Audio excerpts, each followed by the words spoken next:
What's going on, YouTube? Here for another VK56 video. Probably not the video that anybody wants. I certainly don't want to be making this video, but this VK56.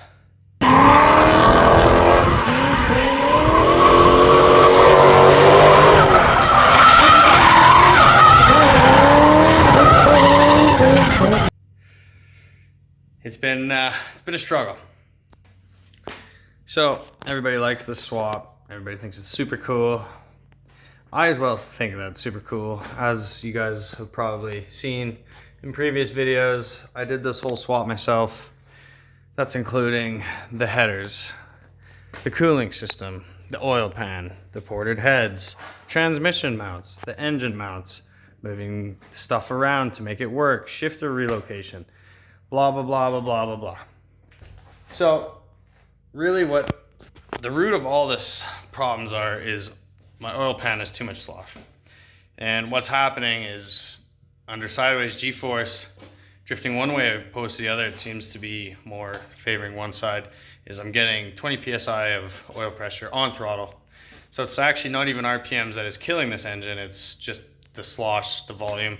I mean, I'd like to think the volume's there. It's like 5.5, almost 6 liters to fill. So the oil pan is really the root of everything, and on the dyno, worked fine. On the street, completely fine.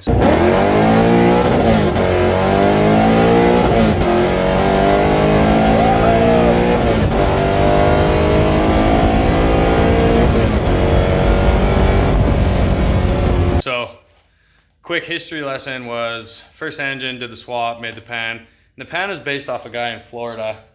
Kind of showed me what he did, but he drag races the car and dailies it. So I don't think they do a lot of sliding with it, and they're still going strong.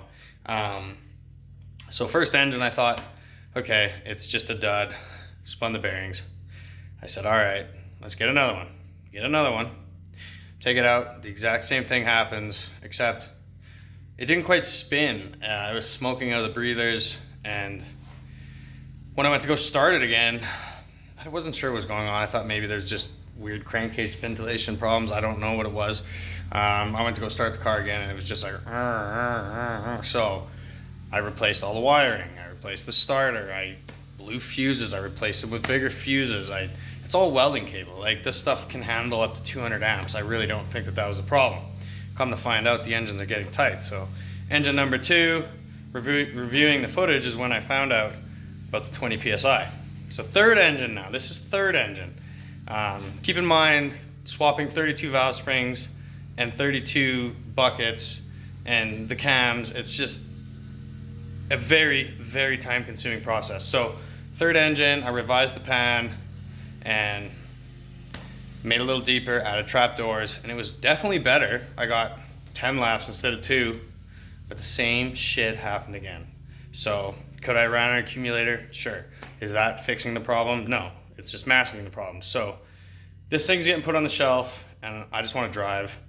I came second in a grassroots competition in basically a bone stock Mustang, so I'm not here to toot my own horn and say I'm the best driver in the world, but I feel like I could be competitive with the right setup, so I'm going tried and true. So this is getting yanked out. Who knows? Maybe we'll do like a drift taxi down the road. I'm in the process of moving into a better shop. Maybe like a 4-door G with actual bucket seats.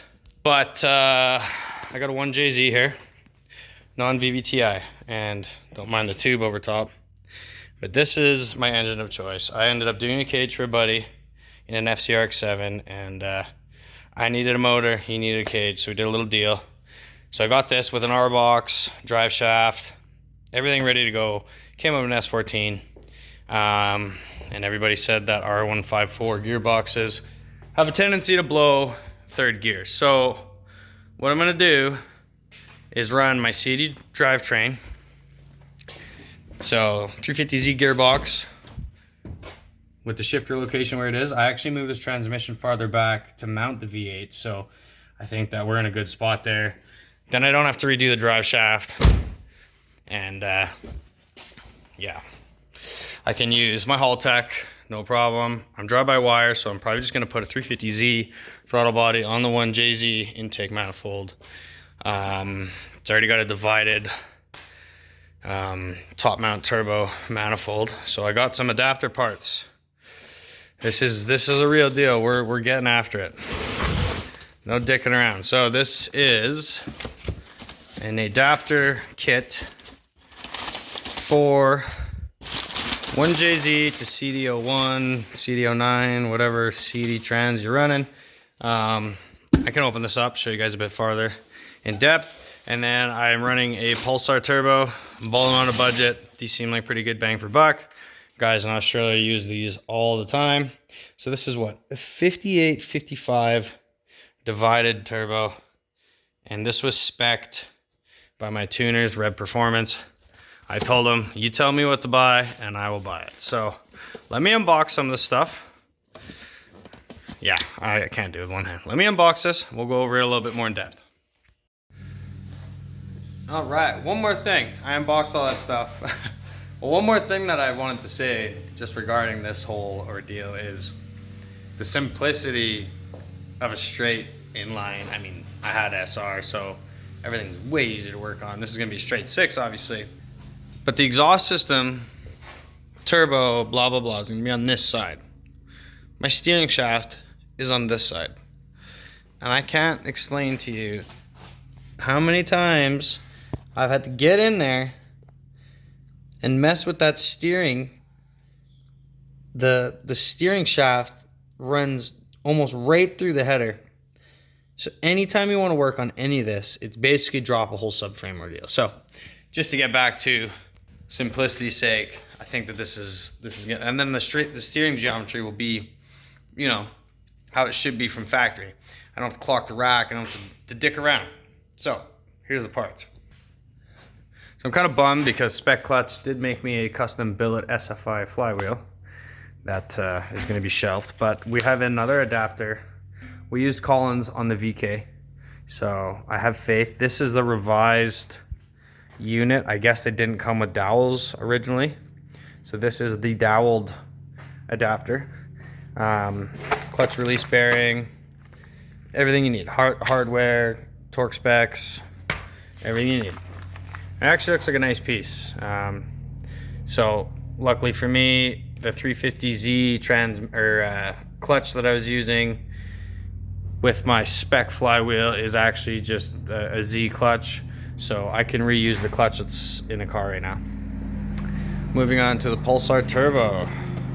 So made in China, of course. Everything is made in China. Not everything, but this would be considered good China.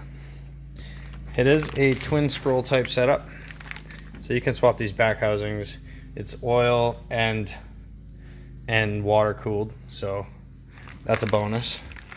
And it comes with all the fittings you need for return line, blah blah blah, V-band, gasket. So I'm pretty fired up. Hoping that you know, and the thing is, I'll probably make just as much power, if not more, maybe not as much torque, with half the displacement. I had a good recipe for that VK. It's a whole nother story, but I mean, the cams were fighting the intake on the max power. So ITBs or like a proper intake manifold probably yield some more power, but for now, JZ is where it's at. Might not even run a blow-off valve. Just let the compressor surge do its thing, because yeah, that sounds sick. So the unfortunate beginning of the teardown. I'm gonna take the car up, get the exhaust out, get the drive shaft out. Actually, I don't even think I'm gonna do the drive shaft. I'll get the exhaust out, and then I might pull off the Rocket Bunny front end or the Rocket Bunny bumper. Get the radiator out of the way, intake tube, blah blah blah, and slowly just start stripping this thing down. So let's let this process begin. It's not how I wanted this to go. Don't mind the mower. We have to cut 4 acres of grass before we sell this place, but yeah, I'm gonna start tearing this puppy down. Sorry, VK. Maybe you'll work in something else. Okay. So we stripped it right down. Pulled the engine harness back, and then this is chassis harness, so oil pressure sensor, map sensor for the whole tech, alternator starter. So this will probably get reused, and that is getting, but I'm not going to do that. I don't know what Evan wants to use. The guy that's going to be wiring it. Got my handy dandy lifting apparatus, seeing as I've done this a handful of times. I will say, not the most best situation to be doing this, but at least I've done it a million times. So it's going pretty smooth. I'm about 40 minutes into it already. And the worst is yet to come. This header actually came out really nice on this side. The other side with the steering, a bit of a nightmare. So I'm going to go up with the car, drop the exhaust down, and just keep on keeping on, baby. Whatever's in the way, she's gone. She got to go. Well, I got it out. Not without one hell of a fight. Oh, this thing is a chore to work on. So I had the upper engine harness and chassis harness all pulled back. Intake manifold off, whole front end off. Probably in about, I don't know, 45 minutes, an hour. And then when it came to the headers, probably 2 hours, 3 hours. And then, yeah, once the headers were free, it still gave me a fight for another hour. And I was getting a little rammy, a little frustrated. And I ended up yanking off one of these lines here. It was hung up on the engine, so that's kind of my bad. So, no, mistakes were made, but I got a new rack coming. I think it was leaking anyway on the left side. So, anyway, I pulled the flywheel, clutch, and pressure plate off. So I'm going to be reusing that clutch and pressure plate. And then I'm probably just going to put this thing away for now. And I pressed this. It's like the center bearing or input shaft. It's like a machined piece, but I can't seem to get it out. So there's a lot of swap parts on this thing still. So I might just hang on to this block, put it aside for now, because I just want to get that JZ dug out. Made a hell of a mess. Did my best to clean it up. But the engine bay was looking pretty toasted anyway.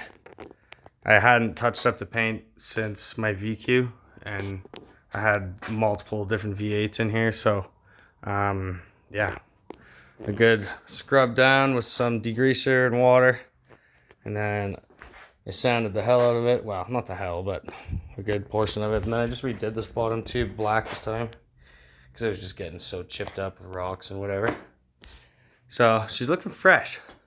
Didn't do the firewall, but this will get dirty and match within a couple sessions, I guarantee it. So anyway, I'm gonna yank this puppy out and see what we gotta do. I imagine something similar to this. So yeah, let's pick that up. Little swapperooski. I drug out the JZ. So as far as I'm aware, this thing was resealed and it made like 350 or so to the tire on a Power FC.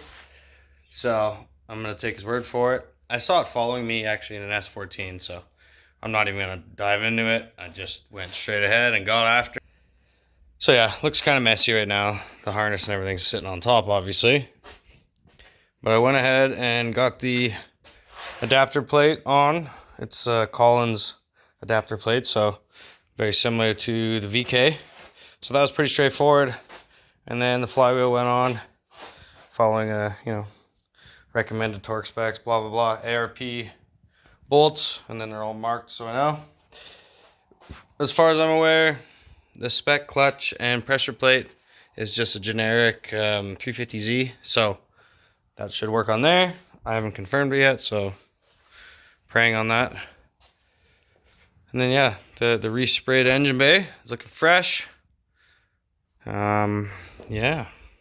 Oh yeah, and it already has S chassis mounts because it came out of that S14, so I literally just need to get that on there and then put it all in there and hope to God that this goes a little smoother. It's all manufactured and sold parts, so I mean, it does have a bit of play.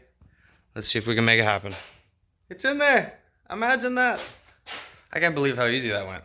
Like, it gives me joy just knowing how simple that thing went in there. So with the Collins adapter plate and the flywheel and all that, It's a little bit longer, obviously due to the adapter plate and the larger flywheel, but I mean, it's not a substantial amount that we're talking, I don't know, half an inch, 3/4 of an inch there. But I think the problem is right now for me, looking at where it is obviously to me, I think it's a little far forward. You look at the shock towers. So the shock tower's in line with like the back 2 cylinders. So I would love to move this back, you know, I would say at least another 2 inches. So that's going to affect shifter location and transmission mount, which is existing from the VK56, which I thought would be okay, but I guess it's not. I also cut my rad support upper tube. I still have it, obviously. So I'm just going to be making that removable. And honestly, I think that that's the best way to do it in the event that I do have a failure. And honestly, I should have done that with the VK too, but I don't know. I was being stubborn and rammy, and here we are. But it's in there, and I'm fired up. I got the turbo just kind of placed on there, just to, you know, get excited. And I did pull off the throttle body, the 1JZ throttle body, that is. And you can see the difference in size compared to my VK56 one and the stock 1J. So the car's already set up for drive-by-wire. I have a throttle pedal out of a Z, and the Hall Tech is wired for it. So I think what I'm going to do is make an adapter, and then I can plug some of these holes too. I can get rid of this apparatus, and I'll talk to my tuner and see what can come off. But even like the throttle bracket, it'll be able to make it a little cleaner, and then kind of have that mounted like that. And I think that'll be sick. And it's, like I said, it's noticeably larger to begin with. So there'll be a custom tube, couple brackets, or sorry, flanges.